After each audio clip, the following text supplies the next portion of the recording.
Hey kids, time for another episode of BKFK's Storytime. This week's story is another story from America. But first, let's see who the superstars are for this episode. My name is Josie. I am 6 years old. I live in Perth, Australia, and my favourite things are peafowls and flamingos, and my favourite movie is Harry Potter. My name is Elise. I live in Melbourne, Australia, and I love my brother, and I'm 7 years old. My favourite food is chocolate, and I love soccer and gymnastics. Hi, my name is Carter, and I live in Florida, Winter Springs. I am 7, and I like doing jiu-jitsu, so say Eddie. Well done, guys. You did an amazing job. Remember, listeners, if you would like to perform with By Kids 4 Kids Storytime, you would be most welcome to join. Just go to bykids4kids.co and click on Audition. Okay, Ruby, let's get on with the story. Rip Van Winkle.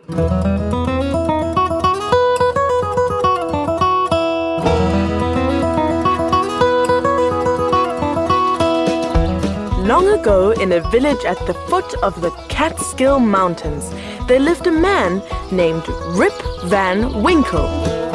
Rip loved to hike in the mountains with his dog named Wolf. He loved to explore and to find interesting animals and plants. On a typical day when his work was done, he would kiss his wife goodbye, pat his children on their heads, and then pick up a walking stick and head off into the mountains with Wolf.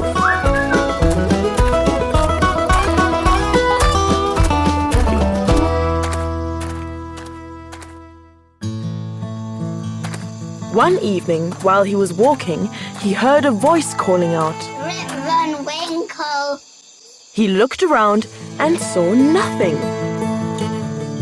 It came again. Hello, Rip Van Winkle.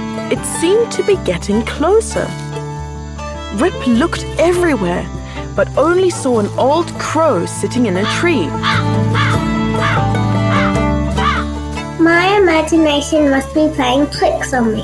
He muttered to himself and whistled to Wolf to keep walking. Again, he heard the voice call his name. Rip Van Winkle. Rip turned round and this time saw a small, strange-looking person walking towards him. It was a very short and stout little man with bushy brown hair and eyebrows and a great big beard. He was carrying a barrel on his shoulder. Hello, stranger, said the little man. Would you be so good as to help me carry my barrel? He looked friendly enough, so Rip agreed. He carried the barrel high up into the mountains, following the strange little man. They walked and walked, higher and higher into the misty mountains, deeper and deeper into the dark forest.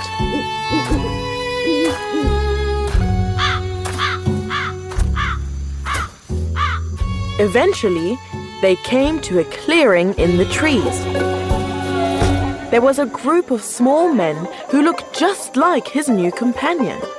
They, too, had long flowing beards, and they were very strangely dressed. They were having great fun bowling. They had set up 10 skittles on the grass and were then bowling a ball at them to see who could knock all the skittles down at once. When they saw Rip and the little man, they clapped their hands in delight. Put the barrel here, said the little man, pointing to a tree stump. Rip put it down, and the little man opened the barrel.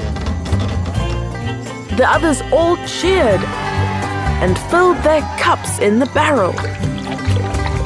Rip's dog Wolf was uneasy and gave a short, nervous bark. Rip calmed him down by patting his head. Rip was curious. What was inside? He leaned over to have a look. He saw a strange, dark liquid. The little man winked at Rip and giggled softly. Then he dipped a cup into the barrel and filled it up and offered it to Rip. Rip gave it a sip and swallowed. Delicious. He cried. I'll have another, please. The others all cheered. He drank cup after cup of the strange liquid. After a while, Rip grew sleepy. I'll just rest for a while by this tree. He said, and grunted as he sat down. He called to Wolf, who rested his head on Rip's lap. He looked up as Rip's head began to nod. His eyes began to close, and soon Rip was fast asleep.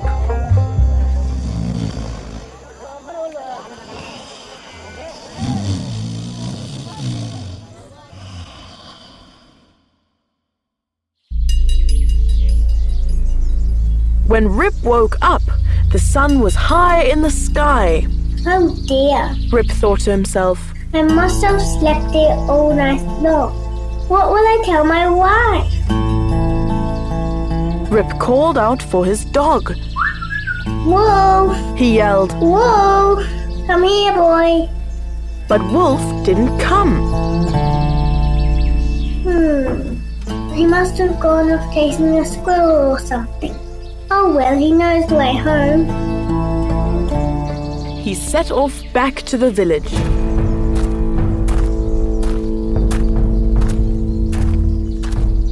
Things seemed different, but Rip thought that was probably just his imagination playing tricks on him again. When he entered his village, he was surprised to see that people were dressed in clothes that seemed strange to him. They began to point and laugh at Rip. What are they laughing at? He wondered, stroking his chin. He was astonished to feel a beard. He looked down, and there was a long grey beard almost down to his knees.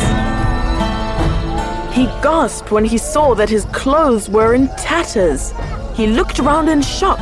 Even the buildings were different.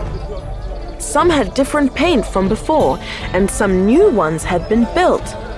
Rip was puzzled. I must find my wife. He said, Surely she'll be able to explain this. He turned around and jogged to his house, anxious to uncover the mystery. As he came to where his house used to be, he didn't hear the usual sounds of children playing or dogs barking. As he got closer, he cried out when he saw his house. It had fallen apart and the roof had caved in. It was covered with weeds and the windows were all broken. The door had fallen off its hinges. Even the tall, proud chimney was crumbling. Then Rip heard a dog bark. The dog peered out of the ruin. It looked a bit like Wolf, but it was thin and its fur was tangled. It growled at Rip as if it did not know who he was. Rip wandered back into the village. The villagers saw that he looked distressed and gathered around him.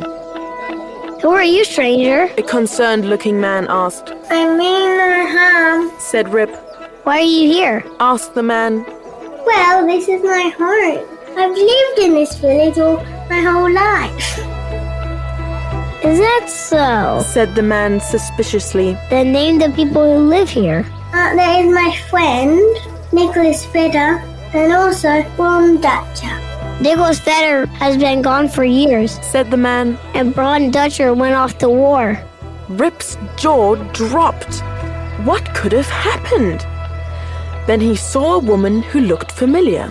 Hello, I think I know you. What is your father's name? My father's name was Rip and Winkle. Rip gasped. And your mother? My mother died of a broken heart because my father left the house 20 years ago and never returned. But I am Rip Van Winkle. The crowd gasped in amazement. Slowly they came closer and peered at Rip. He looks like Rip. He sounds like Rip. He's telling the truth. It is Rip. The man they had not seen in 20 years had come home. That night, the people of the town threw a huge party in order to welcome Rip Van Winkle home after 20 long years spent sleeping in the misty, mysterious Catskill Mountains.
Hey guys, if you like this episode, please share it with your friends and family. It is one of the best ways to support BKFK Storytime.